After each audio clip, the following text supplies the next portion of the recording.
ici dans le quartier nord pour soutenir des excellents candidats comme Tatiana Romantieva pour rendre ce quartier plus beau, plus propre, plus sûr. Nous sommes ici dans ce quartier parce qu'on ne veut pas que ce quartier soit oublié. Il est à moins d'1 kilomètre du centre de la capitale de l'Europe. Comment est-ce qu'on pourrait oublier ce quartier? Il doit être un quartier sécurisé, où il y a le respect, pas d'incivilité, et évidemment la propreté. Et il faut savoir y accéder. Bonjour à tous. Aujourd'hui, je vous accueille chez moi dans le quartier nord.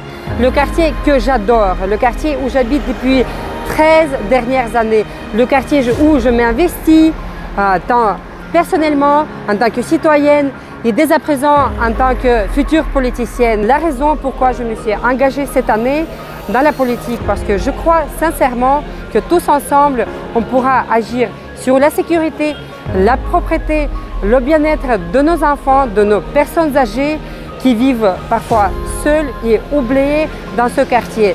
À partir du 14 octobre, lorsque je ferai partie du conseil communal, ce sera terminé. On va apporter ce changement une fois pour tous chez nous dans le quartier, puisque ce quartier, quartier nord, il mérite de ne pas être oublié. Il ne sera plus jamais oublié.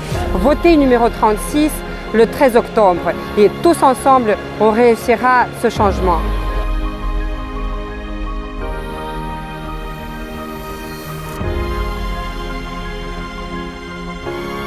Bonjour, je suis Richard Blin, le numéro 39 sur la liste électorale pour les prochaines élections communales.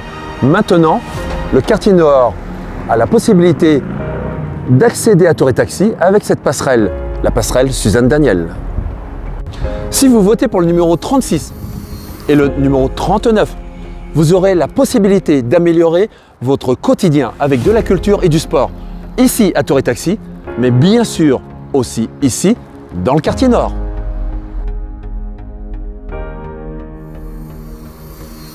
Je m'appelle Stéphika, dans le quartier nord. J'habite ici 52 ans et 45 ans de logements sociaux, qui sont certains appartements qui sont insolubles. Donc ici, c'est quand vous voyez, on a dans les magnifiques parcs, beaucoup de grands bâtiments où sont investis des millions et des milliards, et que chez nous, dans les logements sociaux, des gens meurent de soif et de faim.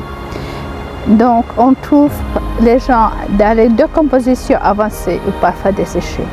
Donc, on parle ici d'insécurité, on parle de manque de considération, on parle d'humiliation des gens qui sont ici, parce qu'on n'est pas les basses classes, comme on dit, on est comme tout le monde.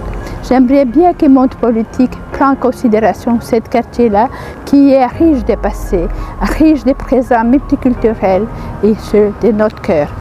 Voilà, je vous invite à venir nous dire bonjour, vous demander aussi comment ça va, qu'est-ce qu'on a besoin. Et par rapport à ça, nous pouvons aussi décider de notre vie des enfants et nos personnes âgées.